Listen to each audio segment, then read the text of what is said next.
What is a nation? Is it a place on a map? Is it a set of laws written on old paper? Or is it the people who live there, each one carrying a story? For the United States, the story is one of constant arrival.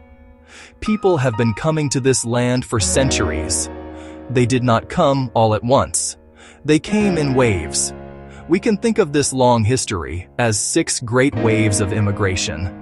Each one brought new faces, new languages, new ways of seeing the world. They were not always welcomed, but each group, in its own way, helped build the country we know today. The first great wave began not with a single group, but with several. They came to a land already home to many peoples, yet they planted the seeds of a new society. English settlers arrived on the East Coast. They came for different reasons. Puritans in New England sought religious freedom. They dreamed of a city upon a hill. Their lives were guided by the Bible. They valued hard work. They valued strict morals. They valued community discipline. In the South, Cavaliers in Virginia and the Carolinas sought wealth. They wanted land and power. They tried to recreate the English landed gentry. At the same time, Africans were brought in chains, captured, torn from home, forced onto ships, brought to be enslaved on plantations. Their journey was one of cruelty and loss. Still, they carried culture with them. Fragments of language, music, religious practice endured. The second great wave began to swell in the 1830s.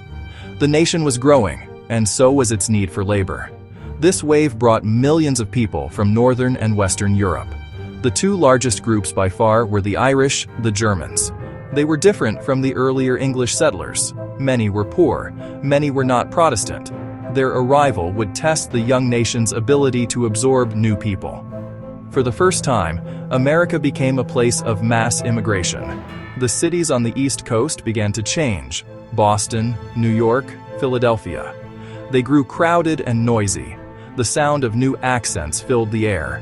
The Irish came in a great flood, driven by a catastrophe at home. 1 million people died. Another million fled, many of them to America. They arrived with nothing, took the hardest jobs, and faced prejudice. The Germans came for different reasons, often moving west to build towns, schools, and breweries. As the 19th century drew to a close, the tide of immigration shifted again. This was the third and largest wave in American history. The newcomers came not from Northern and Western Europe, but from the South and East.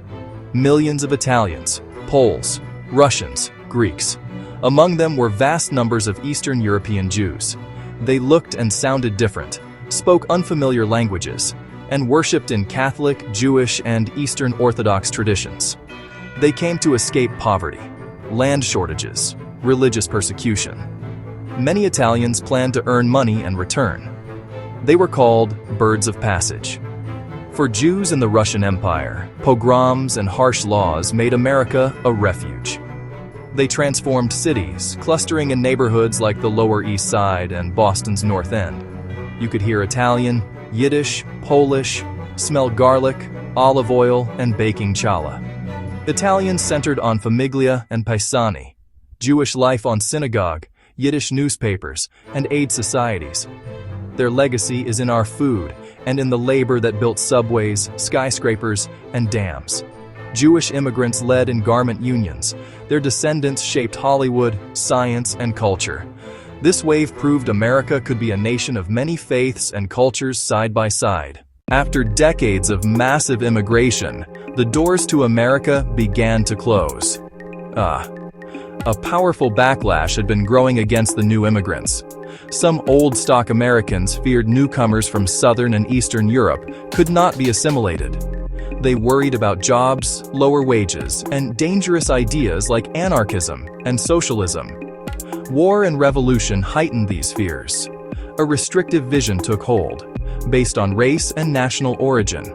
Congress passed the Emergency Quota Act, then the Johnson-Reed Act, imposing strict national origins quotas. Quotas favored Northern Europe and slammed the door on Italians, Jews, and many others. Asia was nearly banned. Immigration plunged, marking a great pause. The Great Depression deepened the pause. The government even deported Mexican immigrants and their American-born children. Even as Nazism rose, strict quotas kept out many Jewish refugees. Ships like the SS St. Louis were turned away. Pressure to assimilate intensified. America embraced a melting pot that demanded an Anglo-Protestant mold. The open door could be shut. Immigration was controlled by politics and public opinion. For decades, it froze the country's ethnic makeup and slowed cultural change. The end of World War II marked the beginning of a slow thaw in the nation's restrictive immigration policies. The Great Pause was not over, but new, smaller streams began to arrive.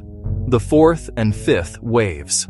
America, now a superpower, made exceptions, for work needed and for those fleeing communism.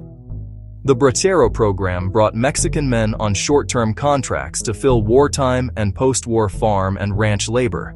They worked hard for low wages, often in poor conditions, far from families. The program created durable networks that outlived it. America welcomed refugees to prove leadership of the free world.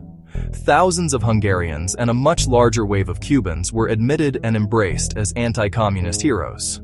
Cuban exiles quickly built a vibrant, politically powerful community. The Mexican laborer and the Cold War refugee signaled a shift. They came from places outside of Europe. Mexican labor became integral to U.S. agriculture. Refugee policy served foreign policy aims. It set precedent for political admissions and cracked the wall of restriction. Soon, that wall would come tumbling down. The most dramatic change in immigration law in 40 years happened in 1965. Standing at the foot of the Statue of Liberty, President Lyndon B. Johnson signed the Immigration and Nationality Act. This law finally abolished the old, discriminatory national origins quotas. Its supporters did not expect it to change the face of America very much. They were wrong. The law opened the door to a new sixth wave, the largest in the nation's history. It prioritized family reunification and professional skills. Sources shifted dramatically away from Europe. A new America, more global and more diverse than ever before, began to emerge. The new immigrants came from all over the world, but especially from Latin America and Asia. Mexico, the Dominican Republic, El Salvador. They came seeking work stability and a better life for their children. China, India, the Philippines, Korea, Vietnam. Many of these newcomers were highly educated professionals, doctors, engineers, and scientists. They were recruited to fill jobs in America's growing technology and healthcare industries. Others came as refugees, especially after the end of the Vietnam War. This wave brought not just new people, but new religions, like Hinduism, Buddhism, and Islam, to towns all across America. The culture of America began to change in visible ways. Spanish on signs, in schools, and on television. The food, music, and traditions of Latin America became part of the mainstream. Salsa played on the radio, tacos as American as hot dogs. Asian immigrants led in tech, research, and medicine. Their children's success fed the term model minority. This label celebrated success but hid poorer immigrant struggles and stoked resentments.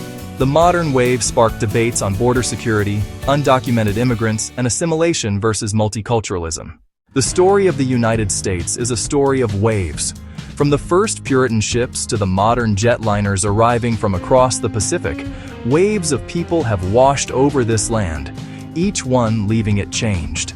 They came seeking freedom, fleeing hunger, escaping persecution, or simply searching for a job. The first wave from England, the first wave from Africa, set the fundamental conflict: liberty and slavery. Old immigrants made the country more Catholic and more urban. New immigrants filled factories and shaped an industrial America. For a time, the nation tried to stop the waves, passed laws, built walls of paper, but the tide could not be held back forever. After World War II, streams arrived from Mexico, from Cuba, and after 1965, from every corner of the globe. This latest wave has made America more diverse than ever before. It has brought new languages to the playground, new flavors to the kitchen, and new questions to politics. Each wave met welcome and suspicion. Each group was told they were too different to belong.